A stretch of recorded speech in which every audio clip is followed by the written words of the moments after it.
안녕하세요. 축구 전문 기자 한준입니다. 이미 2021-2022 시즌 프리미어리그 득점왕을 차지하면서 월드 클래스 논란을 종결시켰던 손흥민 선수, 이제 토트넘의 캡틴이자 새로운 9번 공격수, 최전방 스트라이커, 원톱 자리에서도 월드 클래스라는 평가를 유럽 현지 최고의 전문가들, 축구인 출신들로부터 받고 있습니다. 2023-2024 시즌 프리미어리그 6라운드 프리미어리그 사무국 선정 공식 주간 베스트 11에 당당히 이름을 올렸는데요. 이 공식 주간 베스트 11을 선정하는 인물은 프리미어리그 명예의 전당 1호 역대 최다 득점 선수인 잉글랜드 대표 출신 공격수 앨런 시어러죠. 시어러가 손흥민 선수를 프리미어리그를 대표하는 원톱, 최강 원톱으로 지목한 이유, 시어러뿐 아니라 현지의 전문가들 그리고 유럽의 각종 매체들이 손흥민 선수를 최고의 9번 공격수로도 월드 클래스라고 평가하는 이유는 무엇인지 최신 현지 반응 지금부터 충정리해드리도록 하겠습니다. 2023-2024 시즌 프리미어리그 6라운드 공식 팀 오브 더 위크가 조금 전에 발표됐는데요. 앨런 시어러가 선정한 팀 오브 더 위크는 에스턴 빌라 에밀리아노 마르티네스가 골키퍼로 선정이 됐고, 뉴캐슬 유나이티드가 셰필드의 8대0 대승을 거두면서 이 대승을 이끌었던 에디 하우 감독이 주간 최우수 감독으로 선정이 됐습니다. 수비 라인의 트리피어와 보트만 그리고 공격 라인의 고든까지 뉴캐슬 선수 3명이 가장 많이 이름을 올렸고요. 에버튼이 브렌트포드 원정에서 깜짝 3대1 승리를 거둔 성과 속에서 득점을 기록한 미드필더 두쿠레 그리고 안정적인 수비를 펼친 타코스키도 주간 베스트 11에 이름을 올렸습니다. 그리고 맨체스터 유나이티드가 부지엔늪에 빠져나올 수 있었던 번리전 1대0 승리 과정에서 기가 막힌 어시스트를 기록한 베테랑 수비수 조니 에반스도 이름을 올렸고요. 맨체스터 시티의 필 포든 그리고 브라이튼의 미토마까지 주간 베스트 11에 이름을 올렸습니다. 토트넘 선수로 최전방 공격수 손흥민 선수와 미드필더 이브 비수마가 선정됐는데요. 사실 BBC의 주간 베스트에서도 공격 라인에 포든과 손흥민이 배치가 됐었는데, 사실 포든 선수는 공격수는 아니죠. 공격형 미드필더 내지 측면 공격수라고 볼 수가 있는데, 이 스트라이커 위치는 손흥민 선수가 가장 뛰어난 활약을 펼쳤다. 심지어 현재 프리미어리그 득점 선두를 달리고 있고, 또 이번 주말 경기에서도 득점을 올렸던 엘링 홀란 선수가 아닌 손흥민 선수가 경기력적으로 최고라는 평가를 받았는데요. 앨런 시어러가 손흥민 선수를 주간 최고의 공격수로 선정하면서 평가한 내용을 보면은, 우선 첫 번째 골에서는 무브먼트가 센세이셔널했다. 움직임이 굉장히 좋았다는 얘기죠. 저희가 이전에 이 매치 오브 더 데이 BBC의 분석 프로그램에서도 손흥민 선수의 포워드 플레이, 전방 침투 움직임, 아스널 수비 3명 사이로 빠져들어가면서 원터치로 돌려놨던 그 장면을 말씀드렸는데, 이게 바로 킬러 본능이자 축구 지능이자 공간을 이해하는 능력이자 감각이거든요. 최전방 공격수에 필요한 골 감각, 골 냄새를 맡는 그 위치 선정인데, 이 부분에 있어서 아주 좋은 움직임을 보인 것이고요. 히스 세컨드 두 번째 골에서는 그레이트 컴포저, 아주 정확한 결정력을 보여줬다. 아주 정확하게 깔끔하게 마무리했다라는 평가입니다. 영국의 스카이 스포츠에서 아스널과 토트넘의 이 슈퍼 선데이 빅매치를 현지 생중계를 했는데요. 이 중계는 토트넘과 리버풀에서 활약했던 제이미 레드넵, 그리고 역시 토트넘과 뉴캐슬, 웨스트햄 등에서 활약을 했던 레스 퍼디난드가 출연을 해서 분석 패널로 활약을 했습니다. 레스 퍼디난드 같은 경우에는 선수들이 뽑은 올해의 선수상을 받았던 1996년에 프리미어리그 최고의 선수로 평가를 받았던 인물이고, 토트넘에서 이제 리그컵 우승 경험이 있는 레전드라고 할 수 있겠죠. 토트넘뿐 아니라 여러 팀에서 활약하긴 했지만 그래도 토트넘의 선배로서 손흥민 선수에 대한 극찬을 이번 경기 분석 영상에서 소개했었는데요. 손흥민 선수가 진정한 윙어이기도 하지만 스트라이커 포지션에서도 월드 클래스이다 라고 얘기를 했고요. 제이미 레드넵도 우리가 손흥민 선수가 얼마나 좋은 선수인지를 잊고 있었던 것 같습니다 라고 말하면서, 이번 경기 멀티골 활약을 통해서 다시금 손흥민 선수가 이 프리미어리그 최고의 골잡이로서 득점왕 경쟁에 나설 수 있는 선수라는 것을 보여줬다라는 현지 선수 출신 전문가들의 반응이 나오고 있는 것입니다. 말씀드린 대로 이 두 골 과정에 대해서는 BBC의 매치 오브 더 데이에서도 포워드 플레이가 눈부셨다라고 했는데요. 뉴캐슬 유나이티드의 골키퍼로 활약했던 아일랜드 대표 출신 체이 기브는 손흥민 선수의 이 포워드 플레이, 지금 보시면 수비 라인 뒤쪽에 있다가 메디슨의 컵백이 들어올 때 순간적으로 이 3명 사이를 과감하게 뚫고 들어와서 밀어넣는 이 슈팅 과정에 대해서 극찬을 했었고요. 손흥민 선수의 그레이트 골, 훌륭한 골, 위대한 골이었다라고 평가를 했습니다. 그리고 앨런 시어러가 정확한 마무리였다고 했던 두 번째 골 같은 경우도 손흥민 선수와 메디슨 선수가 조르지뉴를 압박하면서 공격을 펼쳤고, 또 이 과정에서 손흥민 선수가 라야 선수를 마주한 상태에서 라야가 각을 좁혔음에도 불구하고 파포스트 쪽으로 오른발 슈팅을 툭 밀어 넣었잖아요. 왼발 돌려넣기 선제골, 오른발 밀어넣기 두 번째 골. 이 양발 자베로서의 능력과 침투 타이밍과 위치 선정과 슈팅 정확성까지 손흥민 선수가 왜 프리미어리그에서도 최고의 9번 스트라이커로 평가받는지를 확실하게 보여줬다고 할 수 있겠습니다. 말씀드린 대로 프리미어리그 공식 주간 베스트 11에도 선정이 됐었고, 영국에서 유일하게 훈장을 받은 저널리스트죠. 맨유 선수 출신의 가스 크룩스가 BBC 스포츠에서 꼽은 팀 오브 더 위크에도 손흥민 선수가 당당히 이름을 올렸습니다. 이 과정 속에서 가스 크룩스는 손흥민 선수가 케인이 떠난 이후 더욱더 성숙해졌고 더욱더 좋은 팀 플레이어가 됐다라고 했는데요. 이전에 볼 수 없었던 이 성숙함이라는 평가 평가는 손흥민 선수가 팀 내에 맡은 역할, 리더십의 역할을 더 맡게 됐기 때문에 없던 게 생긴 게 아니라 이제 마침내 본인이 갖고 있던 걸 더 끌어냈다, 이렇게 볼 수가 있겠어요. 케인의 그늘에 가려져 있던, 케인 중심이던 토트넘에서 케인이 떠나니까 손흥민 선수가 더 많은 일들을 하면서 더 많은 능력을 보여주고 있는 이런 부분들을 평가한 것이다 라고 볼 수가 있겠습니다. 통계 매체도 당연히 이 멀티골로 경기의 결과를 바꿨다고 할 수 있는 손흥민 선수를 최고의 선수이자 주간 베스트로 선정을 했는데요. 프리미어리그 후스코어드닷컴 선정 팀 오더 위크에도 손흥민 선수가 이제 무려 8골의 대승을 거뒀던 뉴캐슬 선수가 지배했던 이 베스트 11에 당당히 이름을 올렸습니다. 칼럼 윌슨과 더불어 투톱으로 배치가 됐는데 미드필드 라인부터 수비 라인까지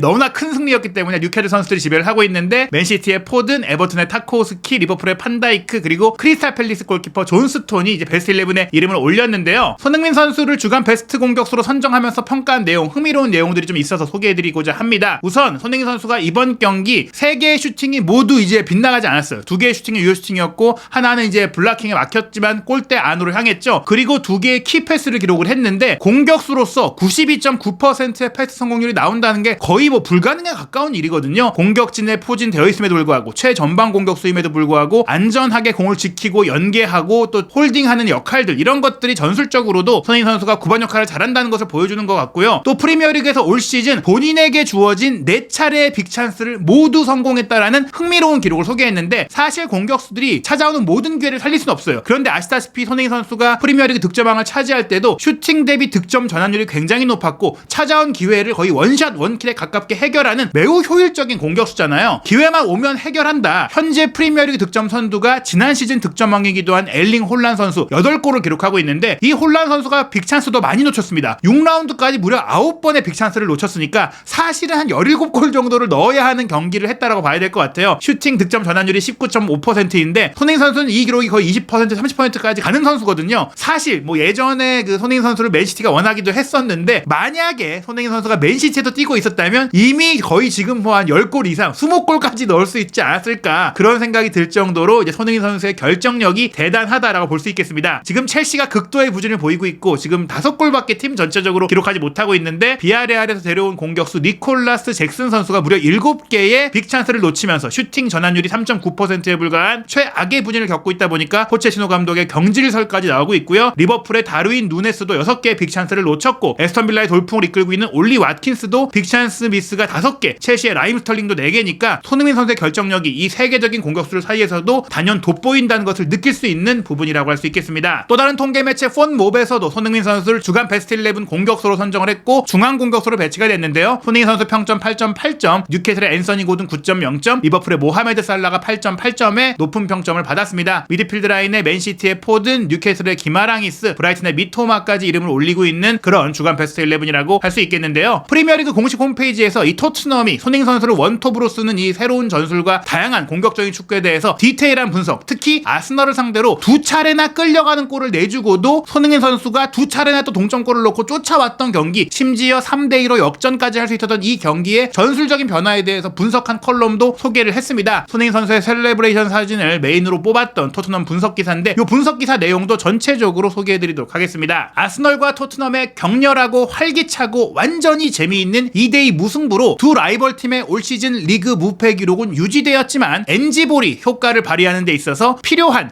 용기를 보여줬다는 점에서 이날 경기를 지켜본 양 팀의 감독 중에는 토트넘의 NG 포스테코글루 감독이 더 기뻐했을 것입니다. 포스테코글루 감독의 대담하고 공격적인 축구는 용기와 자신감이 필요한 고위험, 고보상 전략인데요. 선수들이 믿음을 갖지 못하거나 어려운 순간에 직면해서 움츠러든다면 전체 시스템이 무너지게 됩니다. 토트넘은 확실히 그렇게 되지 않았습니다. 토트넘은 아스널에게서 경기 주도권을 가져왔고 2차례나 끌려가면서 동점을 만들기 위해 자신의 방식으로 승리를 거두기 위해 시도했습니다. 이는 전면적인 공격 축구를 펼치는 것이 심리적으로 유리하다는 증거인데요. 이미 올 시즌 토트넘은 패색이 짙었던 상황에서도 승점 8점을 획득했는데, 이는 다른 모든 팀들 중에서도 두 번째로 많은 승점 획득 기록입니다. 아스널도 낙관할 만한 이유는 있습니다. 특히 전반전에 오랜 시간 동안 토트넘의 약점을 파고들었지만 데클란 라이스의 부상 이후 조금씩 무너지기 시작한 것인데요. 아스널의 압박, 특히 사카 스위치를 통해서 토트넘을 공략한 부분들, 아스널이 주도권을 잡았던 부분들을 소개하게 됩니다. 데클란 라이스가 교체 아웃되면서 패턴이 바뀌기까지 아스널은 두 가지 측면에서 우위를 점할 수 있었는데요. 첫 번째로는 아르테타 감독이 높은 전방 압박을 통해서 토트넘을 자기 진영 안에 거두는 데 성공한 것입니다. 포스테코글루 포스테코글루 감독은 항상 후방에서 위협적인 패스를 시도하면서 상대의 압박을 유도하는데요. 보통은 공을 모퉁이로 놀아서 빠져나갈 수 있었지만 아스널은 혁신적인 인버티드 풀백 전술 덕분에 이를 막을 방법을 찾아낸 것입니다. 아르테타가 토트넘의 전형을 이용하기 위해서 평소보다 더 많이 중앙으로 밀집해서 압박을 가했는데요. 보통 토트넘은 풀백들이 안쪽으로 이동하면서 중앙 지역의 수적 과부하를 만드는 반면에 아스날은 이 지역을 링펜스로 둘러싸서 원정팀인 토트넘 선수들에게 하여금 공간이 매우 좁아 보이게 만든 것입니다. 즉 토트넘이 인버티드 풀백, 우도기와 포로를 안쪽으로 좁혀서 빌드업할 때 중앙 지역의 수적 우위를 가져가는데 아스널도 벤 화이트와 진첸코를 안쪽으로 좁히는 인버티드 풀백을 통해서 중앙 지역의 압박 숫자를 늘려놓은 거예요. 여기에 공격 라인, 미드필드 라인, 외대구로의 전방 압박 침투, 제주스의 압박 가담, 공격 라인부터 풀백 라인과 미드필드 라인이 또 압박을 많이 들어오니까 똑같이 대응했다라는 것이죠. 그러한 가운데 가브리엘 제주스가 제임스 메디슨의 태클을 가해서 2대0까지 만들 수 있었던 절호의 기회를 놓치기 몇 초 전 그 장면의 캡처 장면이 이 장면인데요. 토트넘의 풀백들이 동그라미 쳐져 있잖아요. 공간을 찾지 못하고 있는 셋업 장면, 토트넘의 풀백들이 안쪽으로 좁혀왔지만 차단되고 있는 장면, 압박에 가로막힌 장면을 보여주는 것입니다. 그리고 토트넘이 자기 지정에서 벗어나지 못하자 아스널은 공을 잡은 후 부카요 사카를 통해서 빠르고 집요하게 공격했는데요. 사카는 전반전에 35번이나 공을 터치했고 아스널에서 사카보다 더 많이 공을 터치했던 선수는 38번을 기록했던 레프트백 올렉산드르